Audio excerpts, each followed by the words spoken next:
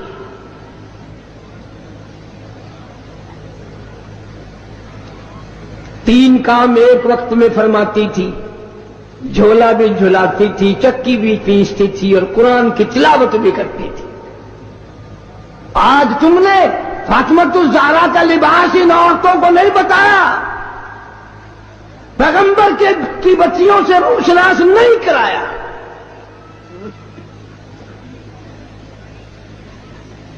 ہر گھر میں VCR چلا چلا کر بدماش بنا دیا تم نے اپنی معصوم بچیوں کو, ان کا دماغ خراب کر دیا.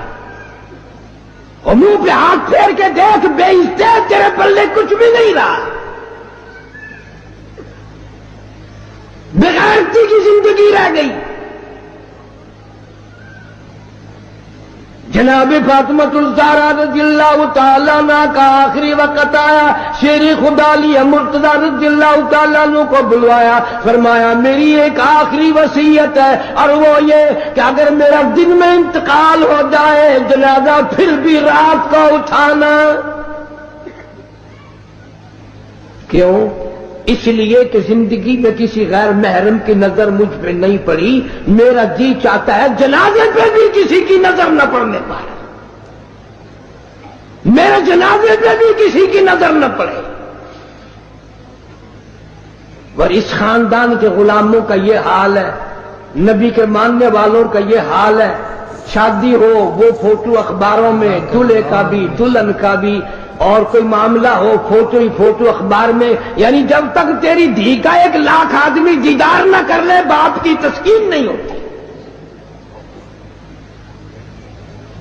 کیا عجیب قوم بن گئی۔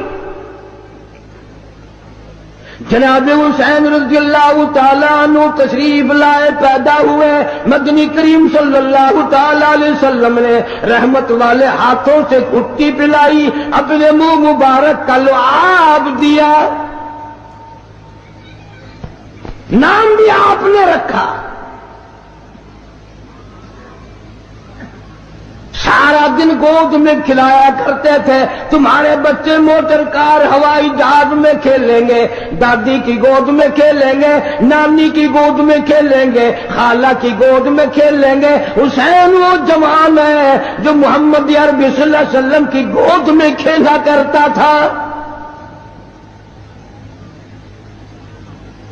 پانی پلانا، کھانا کھلانا، کلمے سکھانا، قرآن پڑھانا نانا کی طرف سے ہے، تربیت کی ہے، تعلیم دی ہے، ہر قسم کی تعلیم دی۔ ایک دن پاؤں چلتے تھے، خاصے تھے، مدینہ منورہ میں اللہ سب کو زیارت نصیب فرمائے۔ صحابہ صفہ کی ایک جماعت تھی طالب علموں کی، جن کے لیے صدقے کی کھجوریں وہاں لوگ دیا کرتے تھے۔ اس زمانے میں گودام تھوڑی بنے ہوئے تھے، یا بوریاں بھر کے تھوڑی، ایک کونے میں پڑی تھی وہ کھجوریں۔ نانا کی انگلی ہے، وہ انگلی دیکھ کس کی ہے؟ یہ وہ انگلی ہے، چاند کو اشارہ کر دیا تو کلیجہ پھٹ گیا۔ یہ وہ انگلی ہے، یتیم کے سر پہ پھیر دی، بادشاہ بنا دیا۔ یہ وہ انگلی ہے، ایک پانی کے پیالے میں رکھ دی، اتنا بڑا چشمہ جاری ہوا، کئی ہزار صحابہ کرام نے انگلیوں سے نکلا ہوا پانی پی لیا۔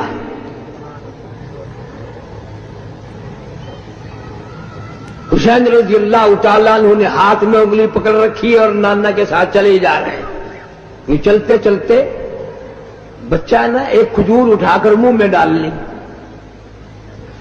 اتنا فرما دیتے تھے تو کوئی بڑی بات تھی کہ بھئی بچے آئندہ نہ اٹھانا، یہ کھجوریں ہمارے کھانے کی نہیں، بلکہ رحمت کائنات صلی اللہ علیہ وسلم نے نواسے کے حلق میں انگلی ڈال کر وہ کھجور باہر نکال لی،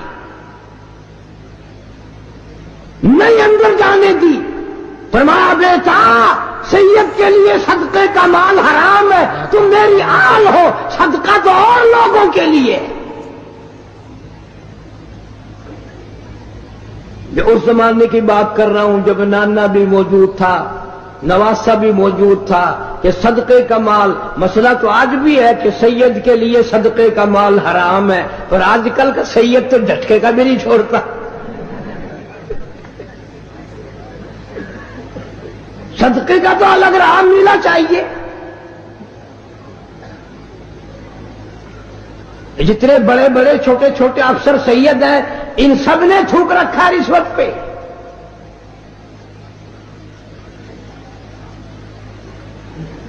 ہاشمی خاندان کا جوان، سید خاندان کا جوان کبھی صدقہ نہیں کھاتا،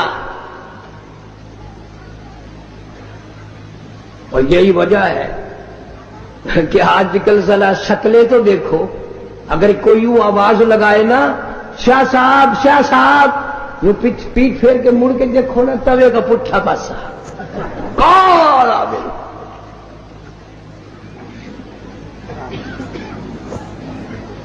میرا دل نہیں مانتا جس کی رگوں میں خاتون جنت فاطمہ الزہرا رضی اللہ تعالیٰ عنہ کا غیرت والا خون ہو، علی مرتضی رضی اللہ تعالیٰ عنہ کا بہادری والا خون ہو، فاطمہ الزہرا کی آل اولاد میں سے ہو، وہ آدمی بدصورت نہیں ہو سکتا۔ سید بڑا سخی ہوتا ہے، وہ تو کھلا کے راضی، پلا کے راضی، وہ مخلوق کی خدمت کر کے راضی، وہ خود کچھ نہیں مانگتا۔ www.shahideislam.com بھیا ہمارے جو ہندوستانی لوگ ہیں یہ بیچارے پڑھے لکھے اتنے نہیں ہوتے، ان کو بڑا سین ویسے ہی نہیں آتا، یہ پہلی آواز نکالتے ہیں سیاہ صاحب۔ جب میں دولت دے دوں، اولاد دے دوں، مال دے دوں، مقدمے سے بری کر دوں، تندرستی عطا کر دوں، اللہ پاک فرماتے ہیں جب تو یوں کہتا ہوا عدالت سے نکلتا ہے نا فلانے بزرگ نے مینو بری کرا دیتا، فرمایا میرا غضب جوش میں آتا ہے تیرے پیر پکڑ کر پٹک پٹک کے تجھے زمین میں مارو۔ کیا میں نے نام غیروں کا؟ تو خود گوارا نہیں کر سکتا، جو تیری ہو وہ کسی سے آنکھ لڑائے، اور میں کیسے گوارا کروں بندہ میرا سر دوسرے کے آگے جھکائے، میں کیسے گوارا کروں؟ اور فرمایا جب کسی کا سر میرے دروازے پہ نہیں جھکتا پھر مجھے بھی اپنی خدائی کی قسم ہے اگر میں مٹی اور درختوں کے سامنے نہ جھکاؤں تو میری خدائی کیا ہوئی۔ ہر چیز کا مٹیریل آپ کو معلوم ہے، ساری دنیا کہتی آتی ہے کہ گڑ ڈالو تو گڑ کا مزہ آئے گا، شکر ڈالو گے تو شکر کا مزہ آئے گا، جتنا خرچ کرو گے اتنا ہی مزہ آئے گا، ویسا ہی لطف آئے گا، یعنی ہر چیز کا جیسا مٹیریل ویسا ہی مال تیار ہوگا۔ کبھی انسان نے بھی غور کیا اپنے مٹیریل کی طرف کہ میں بنا کی چیز سے ہوں؟ اللہ کبھی آدمی نے بھی سوچا کہ میرا مٹیریل کیا ہے؟ حالانکہ قرآن کریم للکار کی آواز دیتا ہے ثم جعلناہ نطفۃ فی قرار مکین،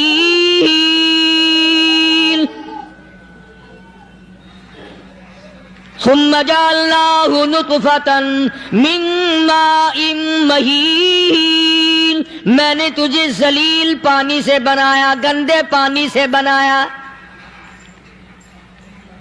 هل أتى على الإنسان حين من الدهر لم يكن شيئا مذكورا، میں نے تجھے ایسی چیز سے بنایا جس چیز کا نام لینا بھی تیرے ماں باپ پسند نہیں کرتے تھے۔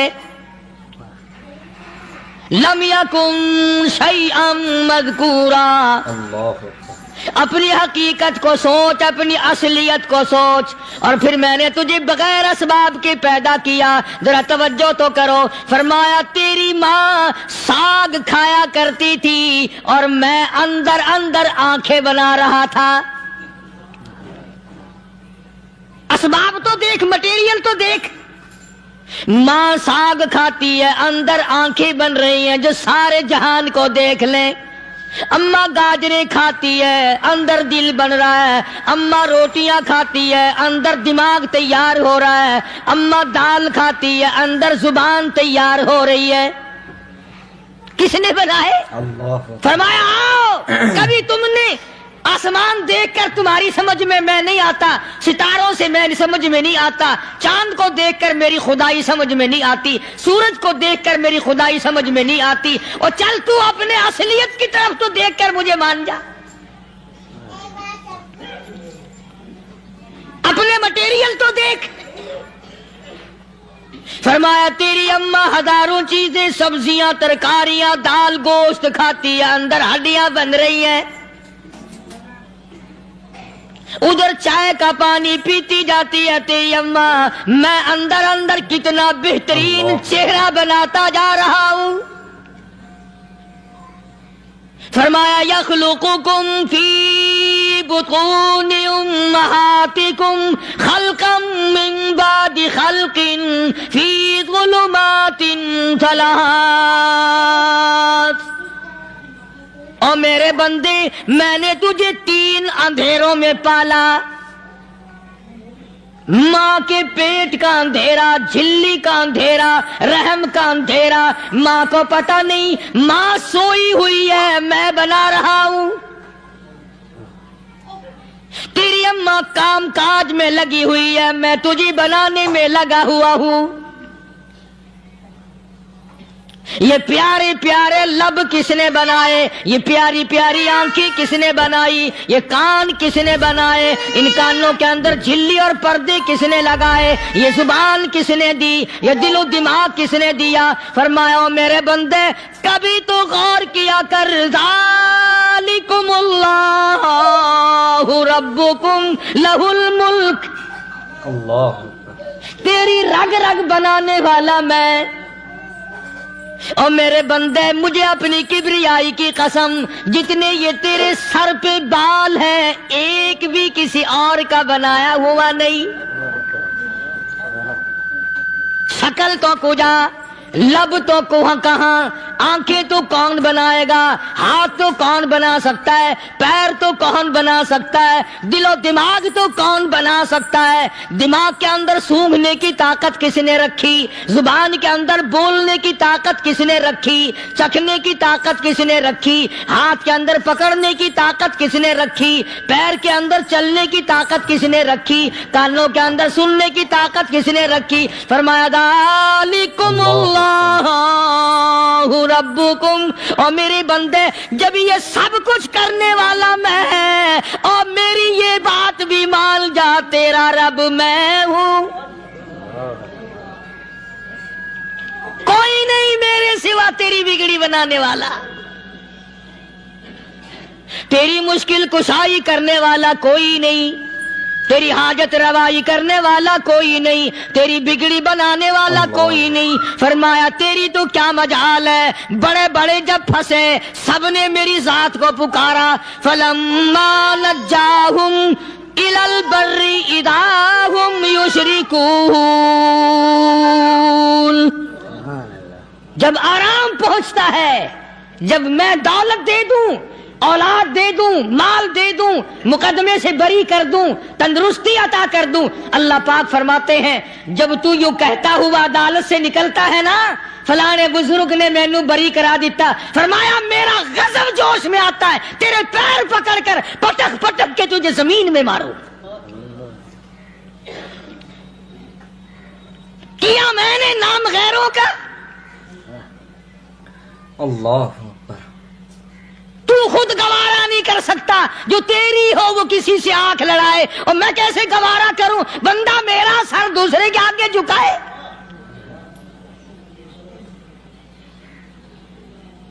میں کیسے گوارا کروں؟ اور فرمایا جب کسی کا سر میرے دروازے پہ نہیں جھکتا، پھر مجھے بھی اپنی خدائی کی قسم ہے اگر میں مٹی اور درختوں کے سامنے نہ جھکاؤں تو میری خدائی کیا ہوئی؟ پھر در در کی مٹی چاٹتا ہے۔ کون آج اللہ کی قرآن کریم کو مانتا ہے؟ عورتوں کے اندر جو سیلاب چل گیا سو چل گیا، جو بات چل نکلی سو چل نکلی۔ فرمایا یا ایھا الناس، او لوگو، او بادشاہ، او امیرو، گورنرو، وزیرو، سفیرو، ذمہ دارو، تاجرو، یا ایھا الناس، او مولویو، او پیرو، او فقیرو، دروی درویشو، کلندرو، یا ایھا الناس، او لوگو اتقوا ربکم، ڈرو اس پروردگار سے جس کے ایک حکم سے سارا نظام عالم ذرہ ذرہ ہو کر برباد ہو جائے گا۔ ڈرو اس مالک سے جو ایک منٹ میں بے اولادہ بنا سکتا ہے، ایک منٹ میں کوٹھی کو برباد کر سکتا ہے، ایک منٹ میں تمام نعمتوں کو چھین کر فقیر بنا سکتا ہے۔ بس ہم کہتے ہیں، آپ سنتے ہیں، دل میں یہ باتیں جمتی نہیں۔ اللہ فرماتے ہیں وَفِي أَنفُسِكُمْ أَفَلَا تُبْصِرُونَ، اگر میری خدائی تیری سمجھ میں قرآن کریم سے نہیں آئی، کالی کملی والے صلی اللہ علیہ وسلم کے فرمان سے نہ آئی، تو پھر 360 جوڑ سر سے لے کر پیروں کی انگلی تک میں نے لگائے ہوئے ہیں، اپنے ایک ایک جوڑ سے پوچھ لے تجھے کس نے بنایا؟ ایک ایک جوڑ سے پوچھ، ان کے اندر مکھ کس نے رکھی؟ نشیب و نما تو دیکھ، تخلیق تو دیکھ آدمی کے اللہ پاک نے کس طریقے سے بہتر صورت میں بنائی ہے۔ اور ظاہر ہے اللہ نے کسی کی امداد نہیں لی کہ آؤ ذرا کان بنوانا جی اچھے سے، ذرا آپ کی فرم آنکھ بنانے والی ہے، آنکھ آپ کی ہو جائے، زبان میری ہو جائے، بندہ بن جائے گا۔ فرمایا نہیں، دنیا کے کام کرتے پھرو، بناتے پھرو، چلتے پھرو۔ فرمایا میرے بندے کا بال تم کوئی ساری دنیا کے سائنسدان ٹیکنالوجی کے ماہر مل کر بنا ہی نہیں سکتے۔ تو فرمایا اتقوا ربکم، ڈرو اس پروردگار سے۔ ڈرنے کا یہ مطلب نہیں کہ نماز پڑھنے مسجد میں آ جاؤ۔ فرمایا اتقوا ربکم، دکان پہ بیٹھا بیٹھا بھی ڈر، کارخانے میں کام کرتا کرتا بھی ڈر، مزدوری کے لیے جاتا تبھی ڈر، گلی میں سے گزرتا ہوا بھی ڈر۔ اتقوا ربکم، ڈر اس پروردگار سے، مال خریدتا ہوا بھی ڈر، بیچتے وقت بھی ڈر، لوگوں کی بہن بیٹیوں کے پاس سے گزرتا ہوا بھی ڈر۔ اتقوا ربکم، ڈر اس پروردگار سے جس سے چھپنے کا تیرا سوال ہی پیدا نہیں ہوتا۔ فرمایا اتقوا ربکم واخشوا یوما لا یجزی والد عن ولدہ ولا مولود هو جاز عن والدہ شیئا۔ فرمایا اس دن سے بھی ڈر جس دن کوئی کسی کے ذرہ برابر کام نہ آ سکے گا۔ قیامت کا دن، حشر کا دن، محشر کا دن، حساب و کتاب کا دن، اللہ کی عدالت کی پیشی کا دن، پروردگار عالم کی حضور میں جانے کا دن، نام اعمال تلنے کا دن، ہر شخص کا نام اعمال کھبے یا سجے ہاتھ میں ملنے کا دن۔ ساری کائنات جانتی ہے کہ قرآن کریم نے صاف صاف یہ بات اعلان کہہ دی کہ وہ ایسا دن ہے کوئی کسی کا نہیں بنے گا۔ اولاد ماں باپ کی بننے کو تیار نہیں ہے، ماں باپ اولاد کے بننے اپنی اپنی میں جو پڑے ہوئے ہیں۔ بیوی خامند کی نہیں بنتی، خامند بیوی کا نہیں بنتا، اپنی اپنی مصیبت میں گرفتار ہے۔ روایت میں یوں آتا ہے، ارشاد ہے محمد عربی صلی اللہ علیہ وسلم کا کہ یہ جو دماغ ہے ناک کے ذریعے بہ کر باہر نکل جائے گا، سوا نیزے پہ سورج کی تپش، آنکھوں سے خون بہے گا، اہل محشر پناہ پکار اٹھیں گے۔ اور پھر کوئی 1-2 گھنٹے کی تو بات نہیں، قرآن کریم کی روح سے اور آیت کی صاف وضاحت سے پتہ چلتا ہے 50,000 سال کا ایک دن۔ ذرا تصور میں تو لاؤ۔ اللہ، ارے آج تم نماز کی پرواہ نہیں کرتے، رضائی نہیں اتار سکتے، صبح کو پڑے رہتے ہو، کب تصور میں آئے گی یہ بات کہ 50,000 سال کا دن کیسے گزرے گا؟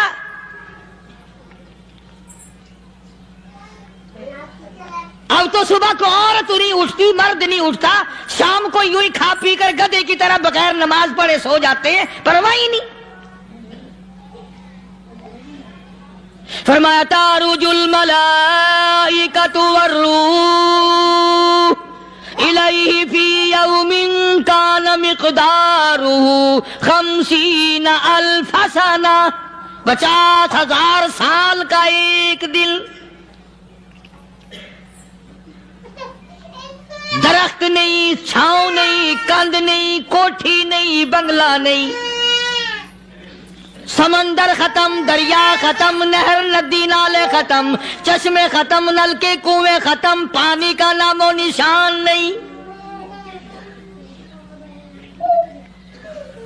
نظام عالم کو پہلے برباد کیا جائے گا، پھر یکدم سارا وجود ملا لیا جائے گا. اذا السماء انشقت، یہ آسمان کڑا کڑا کر کے پھٹ پڑے گا. وَإِذَا النُّجُومُ انْكَدَرَتْ، ستارے زمین پہ دھڑام دھڑام کر کے گریں گے. وَإِذَا الْأَرْضُ مُدَّتْ، زمین بوریے کی طرح سے لپیٹ دی جائے گی. وَإِذَا الْجِبَالُ سُيِّرَتْ، یہ بڑے بڑے پہاڑ ہوا میں کپاس کی طرح اڑتے پھریں گے. اللہ اکبر. تمام کے تمام علامات قرآن کریم بتا رہا ہے. اور آج مسلمان ہے، میں خود ہوں، آپ ہیں، میں قسم کھاتا ہوں کہ ہمیں خدا کے کلام پہ یقین کوئی نہیں. اگر یقین ہو پھر یہ غفلت.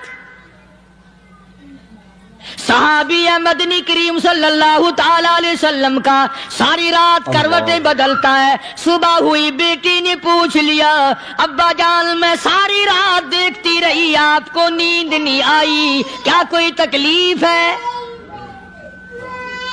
دیکھنے والی بیٹی کے بھی قربان جاؤں، بے چین ہونے والے ابا کے بھی قربان جاؤں. آخر بیٹی بھی جاگ رہی ہوگی تبھی تو دیکھا ہوگا. کہنے لگے ابا میں نے ساری رات کروٹیں بدلتے دیکھا، کیا بات ہے، آج نیند کیوں نہیں آئی؟ فرمایا لختے جگر او نور نظر، او میری بیٹی کل قرآن کریم کی ایک آیت سن کے آیا ہوں، ثم لم یتوبوا فلہم عذاب جہنم ولہم عذاب الحریق.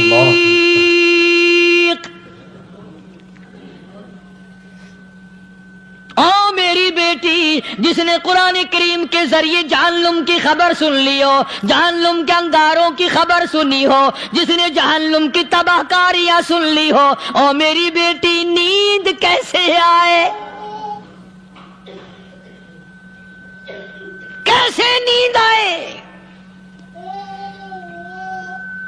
امام شافعی رحمت اللہ علیہ اتنے بڑے جلیل القدر ولی کامل ہیں، وقت کے امام ہیں، پرہیزگار متقی ہیں. اپنی بیٹی کو فرمانے لگے لختے جگر تیری آنکھیں بگڑتی چلی جا رہی ہیں، میں دیکھتا ہوں تو ساری رات نیند نہیں کرتی، ساری رات سوتی نہیں، مصلی پہ کھڑی ہو کر قرآن پڑھتی رہتی ہے، تو کچھ نیند کر لیا کر، آنکھوں سے محتاج ہو جائے گی. عرض کرنے لگے ابا جان نیند آتی ہے، بستر پہ لیٹ جاتی ہوں، آنکھ لگنے کو ہوتی ہے، فوراً میرے دل میں خیال آتا ہے شافی کی بیٹی تو نے تو بستر سنبھال لیا، صبح تیری نامعلوم زمین کے اوپر ہوگی یا لاکھوں من مٹی کے نیچے ہوگی.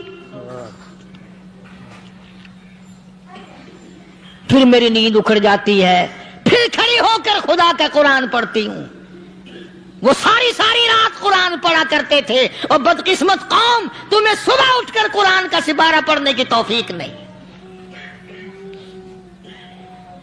ہے. مسلمان پر قرآن کا دیدار نصیب نہیں، قرآن کی زیارت نصیب نہیں. گدھے کی طرح کھاتے سو گئے اور گدھے کی طرح صبح اٹھ کر کھانا پینا شروع کر دیا. تو رب کے کلام کا اتنا باغی کہ تو دیکھنا پسند نہیں کرتا.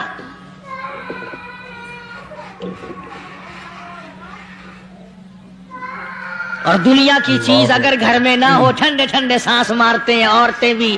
ہاں جی اپنی زمین کوئی نہیں نا، اپنی ہاں جی مکان اچھا اپنے پاس کوئی نہیں، فلاں چیز اپنے پاس کوئی نہیں. کبھی کسی نے ٹھنڈا سانس مارا کہ ہم 10 آدمی ہیں گھر کے، ایک آدمی بھی قرآن پڑھنے والا نہیں، ہم سارے کے سارے پتہ نہیں کیسے اکٹھے ہو رہے ہیں.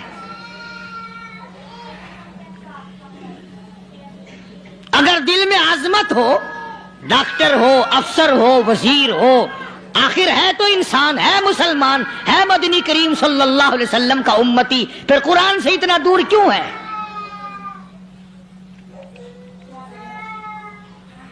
تو اللہ پاک جل شانہ نے فرمایا میرے بندے ہر حال میں ڈر. ہاں تیری ساری چلاکیوں کو میں جانتا ہوں، تیری ساری ہوشیاریوں کو میں اچھی طرح جانتا ہوں. فرمایا وہ دن دور نہیں، آیا وقت وقت قیامت کا آیا کوئی کسی کے کام نہیں آئے گا.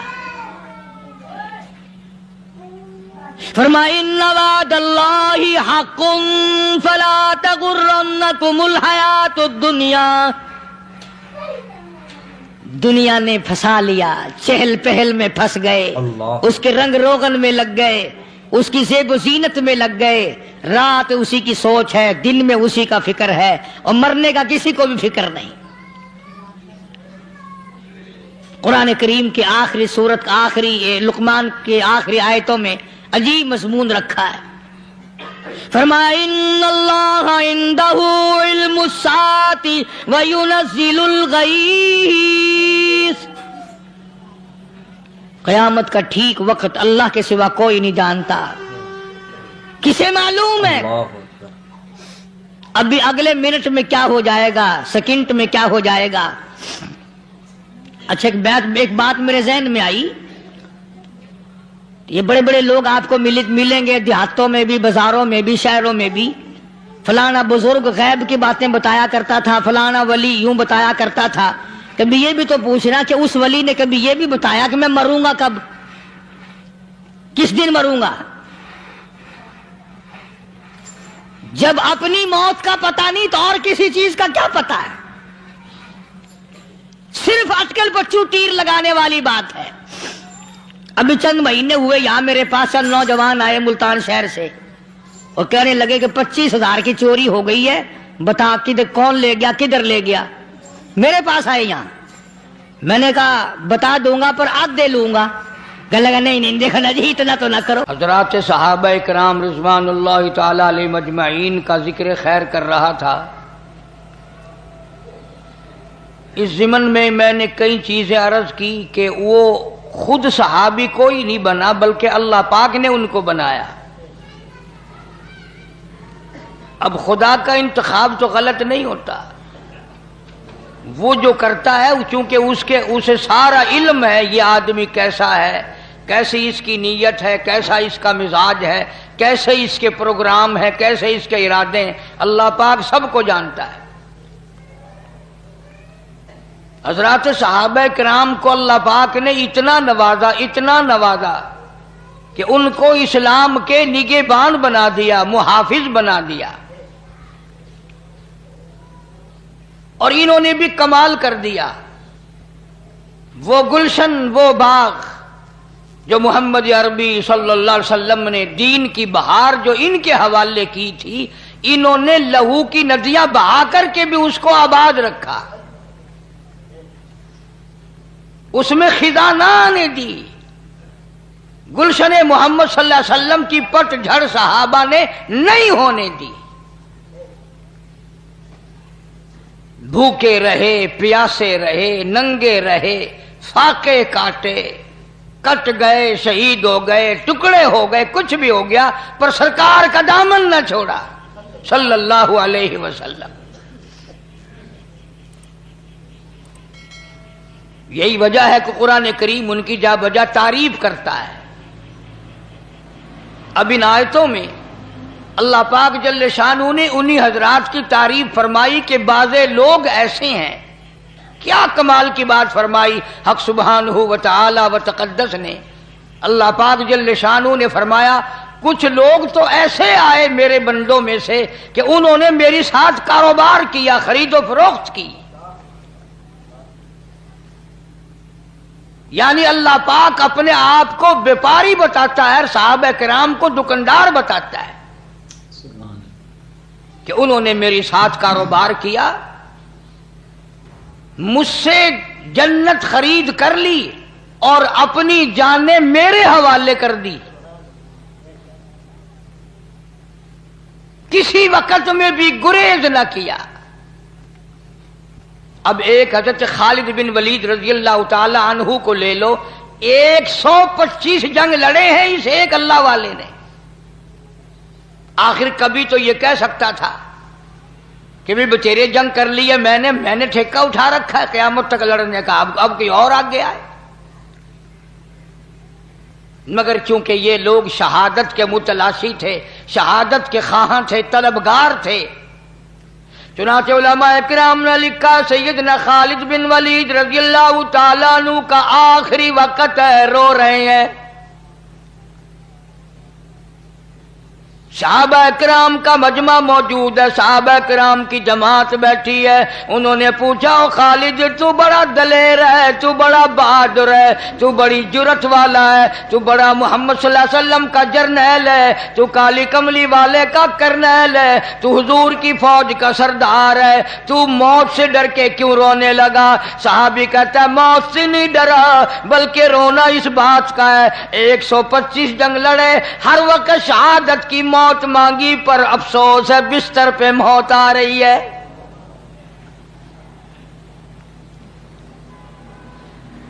میری تمنا تھی، میری آرزو تھی، میری حسرت تھی اللہ کی راہ میں اس مالک کے نام پر میرے ٹکڑے کر دیے جاتے، میرا قیمہ بنا دیا جاتا.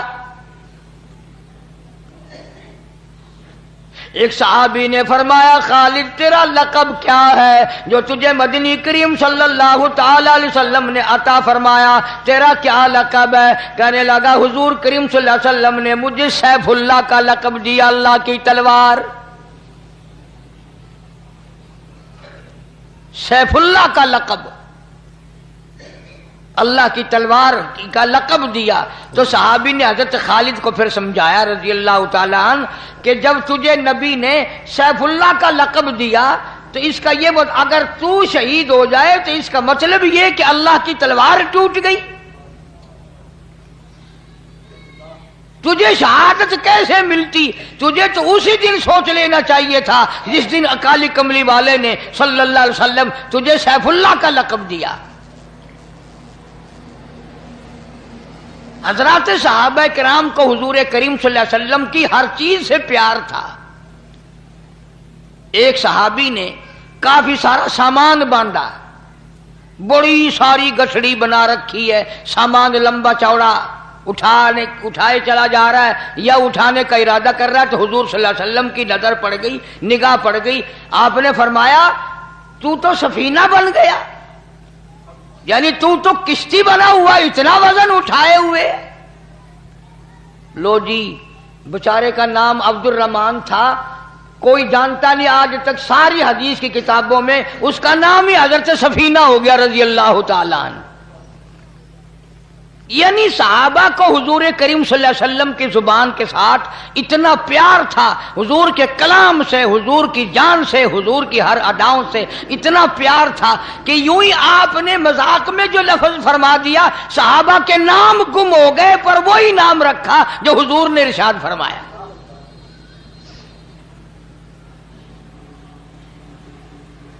تبلیغی نصاب پڑھنے والے لوگ بھی جانتے ہیں اور عربی پڑھنے والے لوگوں کو پتہ ہے کہ حضرت ابو ہریرہ رضی اللہ تعالیٰ عنہ کا نام ابو ہریرہ نہیں، اس کا نام عبد الرحمن ہے. بلی سے بہت پیار کرتا تھا. بلی گود میں چڑھ رہی ہے، گردن پہ چڑھ رہی ہے، کاندھے پہ چڑھ رہی ہے، بلی سے بہت پیار کرتا تھا. بلی اس سے کیا کرتی تھی؟ عربی میں ہرہ کہتے ہیں بلی کو. سرکار نے جب یہ بات دیکھی کہ بلی گود میں بیٹھی ہے، کندھے پہ چڑھ رہی ہے، فرمایا یا ابو ہریرہ، اور تو بلیوں کا باپ بن گیا. یعنی اولاد کی طرح بلی تجھے لپٹ رہی ہیں اور تو بھی ان کو اولاد کی طرح پیار کر رہا ہے. چلو جی، اس دن کے بعد آج تک نام ہی گم ہو گیا. ابو ہریرہ ہی ابو ہریرہ رہ گیا، بلیوں کا باپ. یہ میں نے ایک مثال کے طور پر دی کہ حضرات صحابہ کرام یہ سوچتے تھے کہ جو لفظ یہاں سے نکلا بس وہی کامیابی کا ضامن ہے، اور ایک ایک سنت پہ جان دیا کرتے تھے. چنانچہ یہی وجہ ہے حضرت شیخ الہند رحمۃ اللہ علیہ نے لکھا ہے، توجہ کرنا، کام کی بات آئی. حضرت شیخ الہند رحمۃ اللہ علیہ نے لکھا ہے، بات کو سمجھنا، سنت کے مطابق پخانے میں جانا اور سنت کے مطابق نکلنا 500 نفلوں سے افضل ہے جن میں کوئی ایک آدھ سنت چھوٹ گئی ہو. نبی کریم صلی اللہ علیہ وسلم کے طریقے کے مطابق پخانے میں، یعنی وہ طریقہ کیا ہے؟ کھبا پیر رکھنا اندر، بایاں پاؤں پہلے اندر رکھنا اور نکلنے میں باہر سجا پیر دانا پاؤں نکالنا، اتنی سی بات ہے۔ حضرت شیخ الہند فرماتے ہیں کہ خانے میں سے نکلتے وقت، داخل ہوتے وقت یہ ارادہ کر کے کہ میرے نبی کی سنت یہ ہے، یہاں پہلے داخلے میں کھبا پیر رکھنا، نکلنے میں سجا پیر رکھنا 500 نفلوں سے افضل ہے جن میں کوئی سنت رہ گئی ہو۔ حالانکہ بات تو کچھ نہیں، مطلب اپنا حل ہوگا، پیٹ کے اندر سے غلازت جائے گی، ہوا خارج ہوگی، پیشاب نکلے گا، طبیعت میں سکون آئے گا، چین آئے گی، صحت ہوگی، تندرستی ہوگی، کام میرا تیرا اپنا بن رہا ہے۔ اور پیر رکھنے میں نبی کریم صلی اللہ علیہ وسلم کی سنت کا ارادہ کرنے میں 500 نفلوں سے زیادہ ثواب بڑھ گیا۔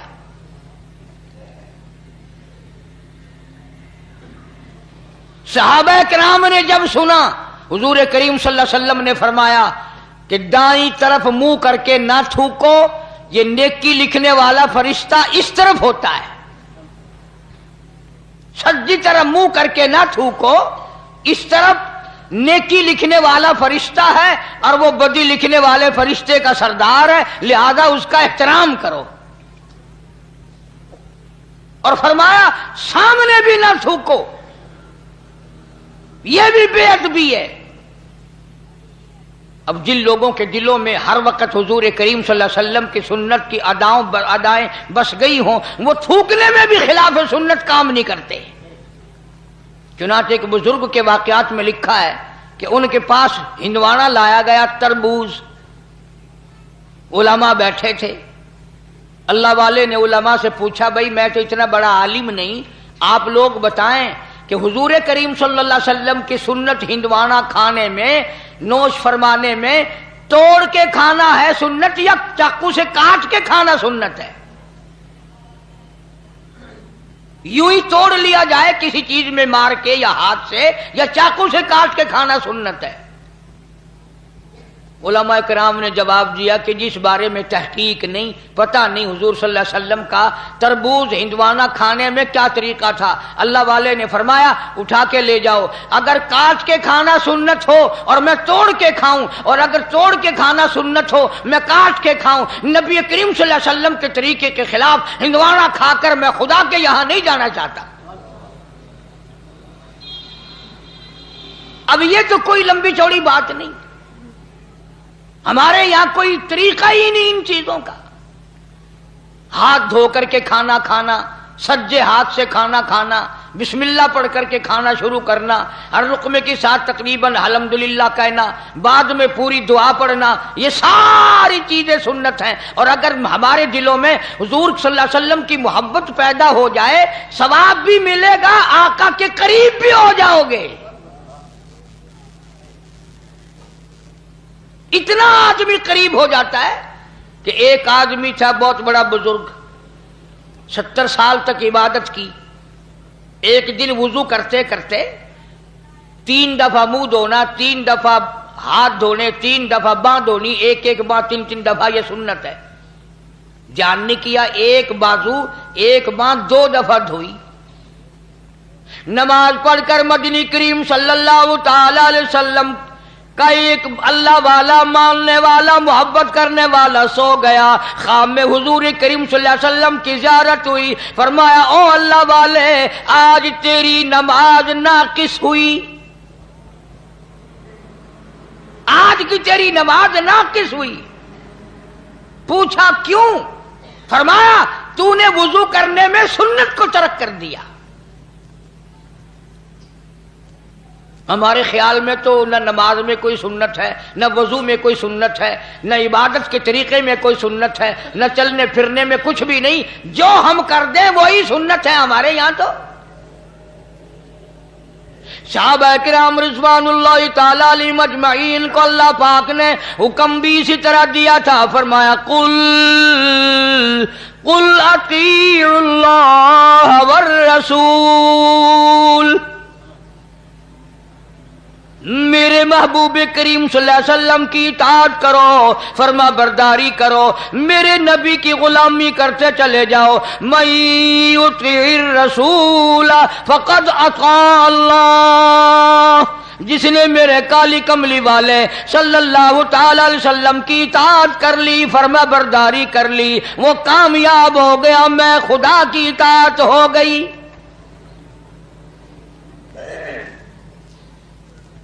مدینہ پاک میں حضور کریم صلی اللہ تعالی علیہ وسلم تشریف فرمائے، آپ نے ایک لشکر تیار فرمایا، ایک فوج تیار فرمائی، ایک قافلہ تیار فرمایا اور اس کو جنگ کے لیے روانہ کر دیا، جہاد کے لیے روانہ کر دیا۔ خدا کی قسم وہ کتنا مقدروں والا لشکر ہوگا جس کو روانہ کرنے والے خود کالی کملی والے ہیں۔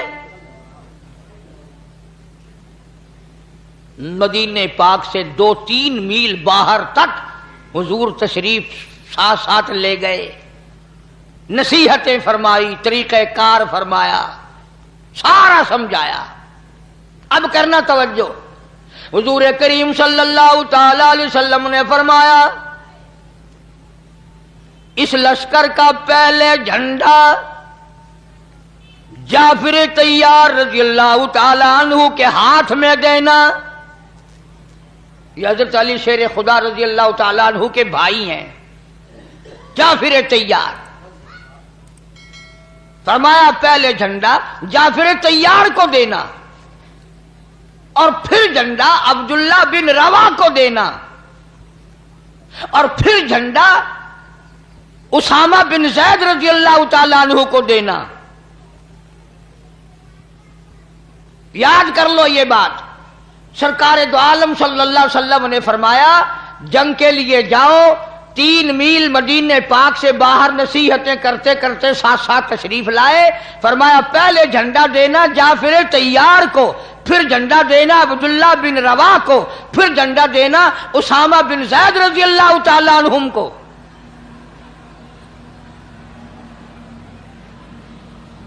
اب اندازہ یہ بھی لگاؤ کہ حضور کریم صلی اللہ علیہ وسلم کے کلام کا منشا، مطلب، غرض صحابہ سے زیادہ کون سمجھ سکتا ہے؟ صحابہ سے زیادہ حضور کے مطلب کو کون جان سکتا تھا؟ وہ شاگرد ہیں براہ راست محمد عربی صلی اللہ علیہ وسلم کے۔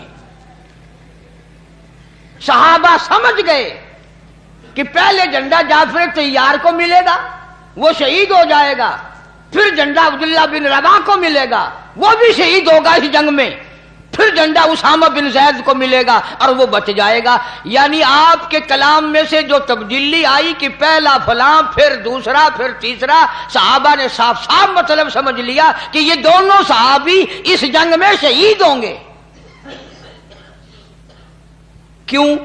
یہ نقطہ بھی سمجھ لو، یعنی حضور کریم صلی اللہ علیہ وسلم کو اپنے غلاموں پہ اتنا پکا یقین ہے کہ زندگی میں تو جھنڈا انہوں نے چھوڑنا ہی نہیں۔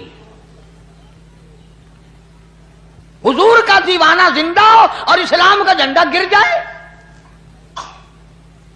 بالکل ایسا نہیں ہو سکتا۔ اسی لیے تو فرمایا پھر اس کو دینا، پھر اس کو دینا، پھر اس کو دینا۔ اب عبداللہ بن روا رضی اللہ تعالی عنہ اچھی طرح سے سمجھ گئے کہ میرا نام بیچ میں ہے اور یہ میرے لیے آخری جنگ ہے، میں واپس نہیں آؤں گا۔ آپ کے فرمان سے سمجھ گئے حضرت عبداللہ بن روا رضی اللہ تعالی عنہ۔ اور یہ قافلہ جس دن روانہ کیا، جس دن یہ لشکر بھیجا، جمعے کا دن تھا، صبح کا وقت تھا، یہ بھی یاد رکھنا بات، جمعے کا دن تھا، صبح کا وقت تھا جب یہ قافلہ حضور صلی اللہ علیہ وسلم نے روانہ فرمایا لڑائی کے لیے، کفر کے مقابلے کے لیے۔ اب حضرت عبداللہ بن روا رضی اللہ تعالی عنہ حضور سے تو رخصت ہو گئے، پھر دل میں ایک بات آئی کہ میرا یہ آخری جنگ ہے، آخری جہاد ہے، آخری لڑائی ہے، میں واپس تو آؤں گا نہیں، جمعے کا دن ہے، جمعے کا دن ہے، سواری میری بڑی تیز ہے، کیوں نہ میں اپنا آخری جمعہ حضور کے پیچھے پڑھ کے جاؤں، دیدار بھی کروں، جمعہ بھی پڑھوں، اور پھر میں اپنی سواری کو دوڑا کر قافلے کو آ کے مل جاؤں گا۔ اب آپ لوگ ایمانداری سے بتائیں اور سوچیں، اس میں صحابی کی بزدلی نہیں، گھبرانا نہیں، بھاگنا نہیں، لالچ نہیں، طمع نہیں، کوئی غرض نہیں، دنیا مقصد نہیں، کوئی اور دھندا نہیں، عشق کی بات ہے نا کہ میں اپنے آقا کا اور دیدار کروں، اور ایک جمعہ آخری جمعہ ہے میں حضور کریم صلی اللہ علیہ وسلم کے پیچھے اپنا آخری جمعہ پڑھ کے جاؤں۔ اگر کسی طریقے سے ہم میں سے کسی کو پتہ چل جائے کہ میری موت ہفتے کو آنی ہے تو پتہ ہے جمعہ کوشش کریں گے جمعہ مکے میں جا کے پڑھنے کی، کہ آخری ہفتے کو تو انشاءاللہ روانہ ہو ہی جانا ہے، پھر جمعہ بھی کعبے میں ہونا چاہیے، ہر آدمی کوشش کرے گا۔ اور یہ تو صحابی ہے۔ چنانچہ عبداللہ بن روا رضی اللہ تعالیٰ عنہ اس دل میں عشق کی چنگاری اٹھی، عشق کے سوز و گداز اٹھے، عشق نے مجبور کیا، محبت نے مجبور کر دیا، واپس مدینے میں آ گیا، اس لیے میں اپنا آخری جمعہ محمد کریم صلی اللہ علیہ وسلم کے پیچھے پڑھ کے جاؤں، ایک مرتبہ اپنے آقا کا محبوب کا اور دیدار کرتا جاؤں۔ مدینے میں آ گیا، گھر نہیں گیا، بیوی بچوں کے پاس نہیں گیا، کچھ اور کہنے، کچھ سمجھانے، کچھ نصیحت کرنے، یقین، بلکہ یقین جب ہو گیا کہ بھی میں واپس نہیں آؤں گا، گھر جانا چاہیے تھا کہ بھی خیال کرنا، صبر کرنا، میری واپسی نہیں ہے۔ بیوی کو بتاتے بچوں کا یوں کرنا، لڑکی کا یوں کرنا، لڑکے کا یوں کرنا، کاروبار اور باغ کو یوں کرنا، بالکل گھر نہیں گئے صحابی، مسجد نبوی میں آیا ہے۔ اور نماز جمعہ کے بعد محمد کریم صلی اللہ تعالی علیہ وسلم کی عبداللہ بن روا پہ نظر پڑ گئی، نگاہ پڑ گئی۔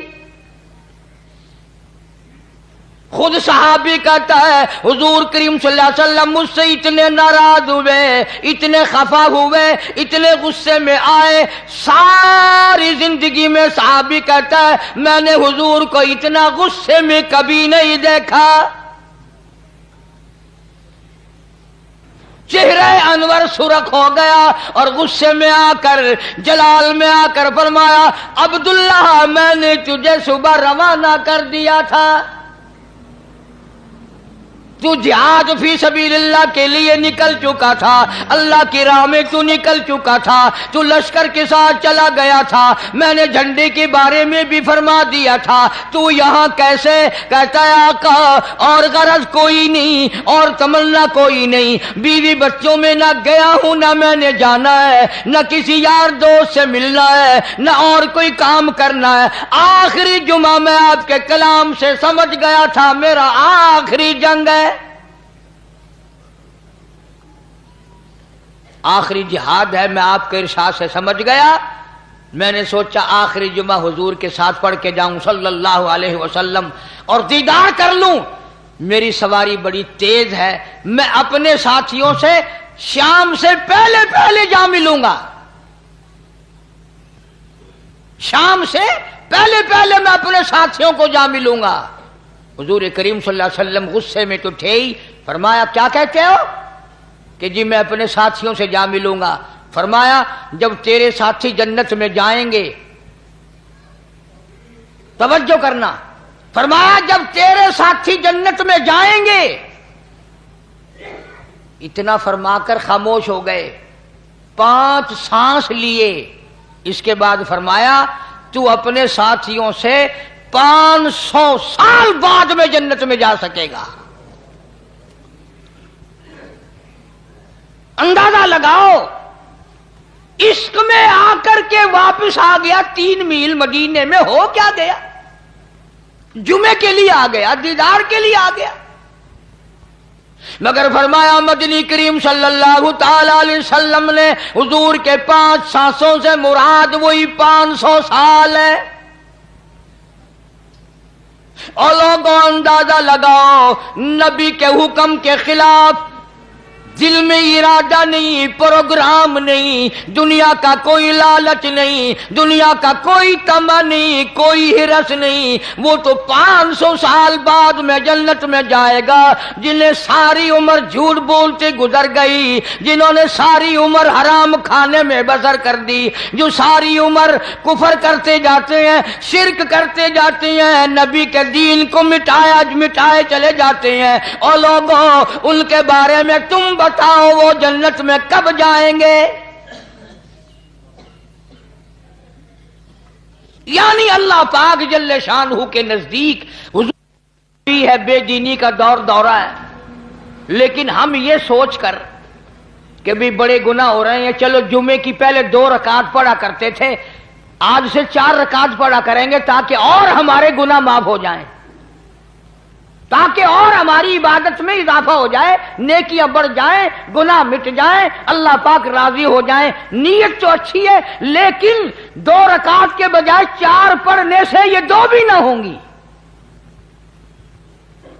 اس لیے کہ محمد کریم صلی اللہ علیہ وسلم کے فرمان کے خلاف اور آپ کی سنت کے خلاف اور آپ کے طریقہ کار کے خلاف ہوگا۔ ہر چیز کو لے لیں آپ، مثال کے طور پر سنت ہے اور شریعت میں ثابت ہے کہ صبح صادق سے روزہ رکھو اور شام کو افطار کے وقت، غروب کے وقت یہ روزہ افطار کر دو۔ کوئی آدمی یہ کہے کہ جی میں تو ڈبل ثواب لینا چاہتا ہوں، میں تو آج روزہ رکھ کر کل شام کو کھول لوں گا، میں نے تو روزہ افطار کرنا ہی نہیں تاکہ میرے ثواب میں اضافہ ہو، تاکہ میری نیکیوں میں بڑھاوا آ جائے، میری نیکیاں بڑھ جائے۔ علماء کرام نے لکھا ہے اس کا پہلا روزہ بھی منظور نہیں، اس لیے کہ ہم ان باروں میں مختار نہیں۔ جو طریقہ، جو اصول محمد عربی صلی اللہ تعالی علیہ وسلم نے بتا دیے، فرما دیا، اس کے ایک سوٹ ادھر ادھر کرے گا تو مارا جائے گا۔ آج ہم بے شمار گناہ کر رہے ہیں عشق کے نام پر۔ انہوں نے کہا ڈھولک کیوں بجا رہا ہے؟ کہ حضور کی محبت میں۔ انہوں نے کہا تبلہ کیوں کھڑکا رہا ہے؟ سرنگی کیوں بجا رہا ہے؟ کہ واہ واہ، تجھے تبلہ نظر آتا ہے؟ میں تو قوالی شریف کر رہا ہوں، حضور صلی اللہ علیہ وسلم کی تعریف کر رہا ہوں۔ لوگ عبادت سمجھتے ہیں، کون کہتا ہے یہ اگر عبادت ہوتی تو کیا تمہیں تبلہ میسر آ سکتا ہے، تمہیں سرنگی مل سکتی ہے؟ صحابہ کرام کو نہیں مل سکتی تھی، جو ایک ایک بال کے برابر بھی حضور کے طریقے کے خلاف کرنے کو تیار نہ تھے۔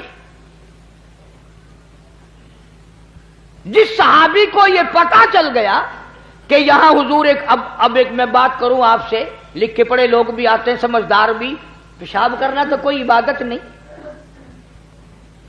پیشاب کرنا تو کوئی عبادت نہیں، لیکن کسی صحابی نے اگر دیکھ لیا کہ جنگل کے اس پہاڑ کے اس جگہ پر حضور کریم صلی اللہ علیہ وسلم نے پیشاب فرمایا تھا، صحابی کا جب بھی وہاں سے گزر ہوا پیشاب آیا یا نہ آیا وہاں اتنی دیر ضرور بیٹھ گیا۔ یہ بھی ضروری نہیں کہ وہاں پیشاب کیا، پیشاب آیا یا نہ آیا، اور پھر بھی اتنی دیر وہاں صحابی بیٹھ کے گیا جہاں اس کی آنکھوں نے حضور کریم صلی اللہ علیہ وسلم کو پیشاب کے لیے بیٹھا ہوا دیکھا تھا۔ مطلب میرا یہ ہے کہ ان حضرات کے دل میں اتنی محبت تھی، اتنا جذبہ تھا، اتنا گہرا تعلق تھا کہ یہ ایسی چیزوں کو بھی یہ لوگ نہیں چھوڑتے تھے۔ حضور کریم صلی اللہ علیہ وسلم نے سینگیاں لگوائیں، پرانے زمانے کا علاج ہے، گندا خون نکل جاتا تھا، آج کل تو الحمدللہ ٹکا گولی ہے، ایک مرض ختم ہو جاتا تو انشاءاللہ 10-20 مرض اور کھڑے ہو جاتے ہیں ساتھ ساتھ۔ سینگیاں لگوایا کرتے تھے اس زمانے میں، پچھلے زمانے تک بھی سینگ اور جلمہ جوک چلتی رہی، تو آپ صلی اللہ علیہ وسلم نے سینگیاں لگوائیں اور ایک برتن میں وہ خون جمع فرمایا، حضرت عبداللہ بن زبیر رضی اللہ تعالیٰ عنہ حضور کریم صلی اللہ علیہ وسلم کا بھانجا، اسما بنت ابو بکر کا بیٹا رضی اللہ تعالیٰ عنہ، حضور کریم صلی اللہ علیہ وسلم کا بھانجا، ابو بکر کا پیارا پیارا نواسا، اسما بنت ابو بکر کا لخت جگر، سیدہ عائشہ صدیقہ کا منہ مولا بیٹا حضور کی خدمت میں موجود تھا۔ آپ نے فرمایا او عبداللہ یہ خون لے جا اور کسی ایسی جگہ پھینک کے آنا جہاں کسی کا پیر نہ آئے، بے ادبی نہ ہو۔ حضرت عبداللہ بن زبیر رضی اللہ تعالیٰ عنہ اٹھے، برتن کو لے کے چلے گئے، پیچھے گئے مکان کے، کچھ دیر کے بعد جلدی سی لوٹ آئے۔ حضور کریم صلی اللہ علیہ وسلم نے پوچھا عبداللہ خون ڈال آیا؟ کہتا ہے جی حضور ڈال آیا ہوں۔ فرمایا تجھے سمجھایا تو تھا، ایسی جگہ بھی ڈال کے آیا، نبی کا خون ہے، اور نبی کا نہیں امام الانبیاء کا خون ہے صلی اللہ علیہ وسلم، رسولوں کے رسول کا خون ہے، کہیں یوں ہی تو نہیں پھینک آیا۔ عبداللہ بن زبیر رضی اللہ تعالیٰ عنہ سے جب بار بار پوچھا گیا، عرض کیا میرے آقا میں نے ایسی جگہ ڈال دیا، ایسی جگہ پھینک دیا، ایسی جگہ اسے پہنچا دیا میرے نبی تیرے خون کو جہاں کسی کا پیر تو کیا نگاہ بھی نہ پڑے گی، نظر بھی نہیں پڑے گی، میں نے ایسی جگہ اس خون کو ڈال دیا۔ اور ایک اور بات بتاؤں، یہ آپ صلی اللہ علیہ وسلم بھی تو جان جان کے پوچھ رہی ہیں، حضور کو پہلے سے شک ہے اپنے دیوانوں کے بارے میں کہ اس نے ایسا کیا ہوگا، اپنے پروانوں کو حضور جانتے تھے۔ فرمایا عبداللہ کدھر کیا بتاتا کیوں نہیں؟ عرض کیا میرے آقا میں نے بڑا سوچا، امام الانبیاء کا لہو کالی کملی والے کا خون ہو میں زمین پہ کیسے پھینک دوں، میں نے تو پی لیا۔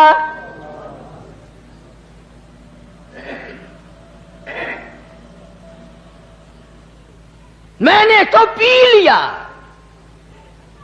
میرے پاس وہ جگر نہ تھا، میرے پاس وہ دل نہ تھا جس دل سے میں آپ کا لہو زمین پہ پھینک دیتا، میں نے تو چپکے سے مکان کے پیچھے کھڑا ہو کر پی لیا۔ فرمایا عبداللہ جا 7 پشتوں پہ دوزخ حرام ہو گئی۔ جن لوگوں نے نبی کے خون کی حفاظت کی انہوں نے نبی صلی اللہ علیہ وسلم کے دین کی بھی حفاظت کی، اور اس کو اس رنگ میں رکھا جس رنگ میں جس طریقے سے حضور کریم صلی اللہ علیہ وسلم نے ان کو دیا تھا، کوئی اس میں خیانت نہیں کی، کوئی اس میں تبدیلی نہیں کی۔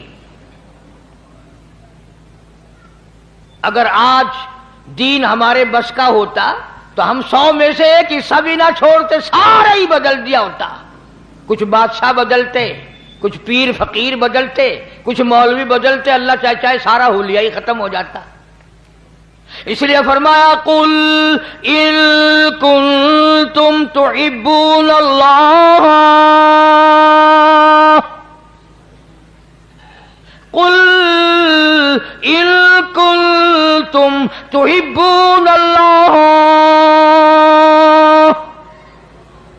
میرے محبوب کریم صلی اللہ تعالی علیہ وسلم اگر یہ چاہتے ہو کہ اللہ پاک سے محبت کی جائے، اللہ سے محبت کریں، اللہ کے نیک بندے بن جائیں، فاتبعونی، انہیں کہو یہ تیری تابعداری کریں، تیری غلامی کریں، تیری ایک ایک سنت کو زندہ کریں، یحببکم اللہ، میں خدا خود ہی سب سے محبت کرنے لگ جاؤں گا۔ جس کو بھی میں اپنے نبی کی اداؤں پہ دیکھوں گا یحببکم اللہ، میں خدا پھر ان سے پیار کروں گا، میں خدا ان سے محبت کروں گا، میں ان کو اپنا ولی بنا لوں گا۔ الہی اگر وہ گناہگار ہوا، سیاکار ہوا، فاسق و فاجر ہوا، پھر کیسے یار بنا لے گا، کیسے دوست بنا لے گا، کیسے ولی بنا لے گا؟ فرمایا یغفر لکم ذنوبکم، میں اس کے گناہوں کو معاف کر کے اس کو صاف پاک بنا دوں گا۔ واللہ غفور الرحیم،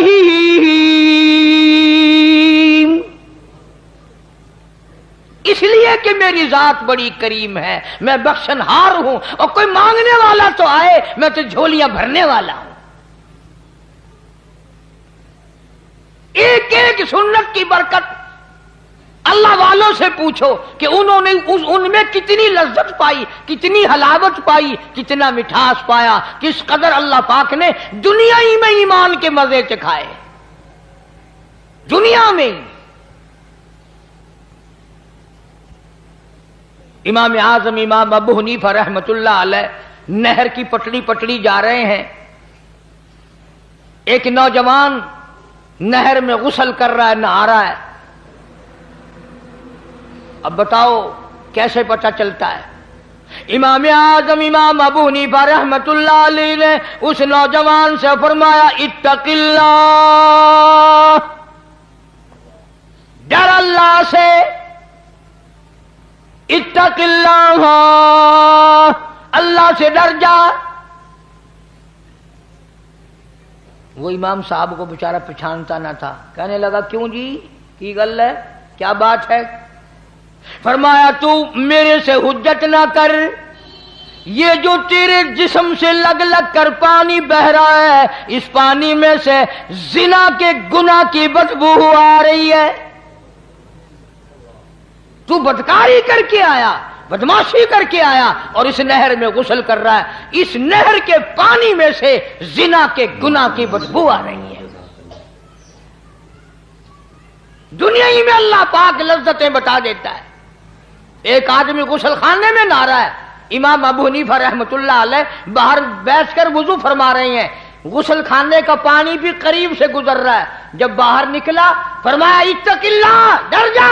اس نے کہا کیا بات ہے؟ فرمایا تو اپنی ماں کو گالیاں دے کر آیا ہے۔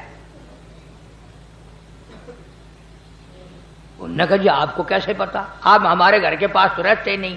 فرمایا یہ جو پانی بہ رہا ہے نا، یہ جو پانی جا رہا ہے، اس پانی میں سے بدبو آ رہی ہے ماں باپ کی بے ادبی کے گناہ کرنے کی۔ اب چونکہ ہمارے دماغ تو لڑاکا ہے نا، آج کل لڑاکا بنے ہوئے، کئی لوگ سوچ رہے ہوں گے اچھا امام ابو حنیفہ کو علم غیب تھا، نبی کو علم غیب مانتے نہیں، امام ابو حنیفہ کو علم غیب مان لیا، کیونکہ بات کی تہ تک تو جانا نہیں، ہم نے تو ہر چیز کو ہتھیار بنانا ہے۔ فرمایا من عمل صالحا من ذکر او انثى وهو مؤمن فلنحيينه حياة طيبة ولنجزينهم اجرهم باحسن ما كانوا يعملون۔ اللہ پاک فرماتے ہیں مرد عورت جب میری رضا کے لیے نیکیاں کرتے ہیں اور میرے یہاں قبول ہوتی ہیں، میں پھر دنیا ہی میں ان کو ایمان کے مزے چکھاتا رہتا ہوں، ان کو لذت اور حلاوت دنیا ہی میں آتی رہتی ہے۔ عرض کرنے کا مقصد یہ کہ حضرات صحابہ کرام سے بڑھ کر کون متبع سنت ہو سکتا ہے، کون ارادہ کر سکتا ہے؟ ایک ایک چیز میں حضور کریم صلی اللہ علیہ وسلم کے وہ پیچھے رہتے تھے، ایک ایک ادا کے۔ مدینہ پاک اللہ پاک سب کو زیارت نصیب فرمائے۔ مدینے میں ایک مائی رہتی ہے، اماں اس مائی کی، اس لڑکی کی مکے پاک میں ہے، فتح مکہ سے پہلے کا واقعہ ہے۔ وہ ماں جو آئی، لڑکی کی محبت دل میں اٹھی، بیٹی کو ملنے کو دل چاہا، سفر کر کے مدینے آئی، دروازہ کھٹکھٹایا، اندر سے پوچھا کون ہے؟ کہنے لگی بیٹی جلدی دروازہ کھول، میں تیری اماں ہوں، مکے سے آئی ہوں ملنے کے لیے، تیری شکل دیکھنے کو ترس گئی، تو میری بیٹی ہے پیاری. ایمانداری سے بتاؤ، بھاگ کر دروازہ کھولنا چاہیے تھا، اماں کو لپٹ جاتی، خوشی کے آنسو آ جاتے، میری پیاری اماں، میری پیاری اماں اتنا سفر کر کے آئی، دکھ اٹھا کر کے آئی. اللہ غنی. اندر بیٹھی بیٹھی لڑکی کہتی امی جان میں تمہیں کفر کی حالت میں چھوڑ کر آئی تھی، اس وقت تم کافرہ تھی، کلمہ نہیں پڑھتی تھی، یہ تو بتاؤ میرے نبی کا کلمہ پڑھ کر آئی یا وہی حالت ہے؟ مسلمان بن کر آئی ہو یا بھی حالت کفر پہ ہو؟ امی کہنے لگی بیٹی ان باتوں کو چھوڑ، آخر میں تیری اماں ہوں، تو میری بیٹی ہے، محبت نے مجبور کیا، میری اچڑیاں کرلائی، میں تجھے ملنے کے لیے چلی آئی، میں تیری شکل دیکھنا چاہتی ہوں. اندر سے آواز آتی ہے امی برا نہ ماننا، جب تک میں حضور کریم صلی اللہ علیہ وسلم سے کسی کو بھیج کر پوچھ نہ لوں کیا کافر ماں کو گھر میں آنے دوں کہ نہیں، اس وقت تک دروازہ بند رہے گا. کتنی بڑی اتباع ہے، کتنی بڑی غلامی ہے.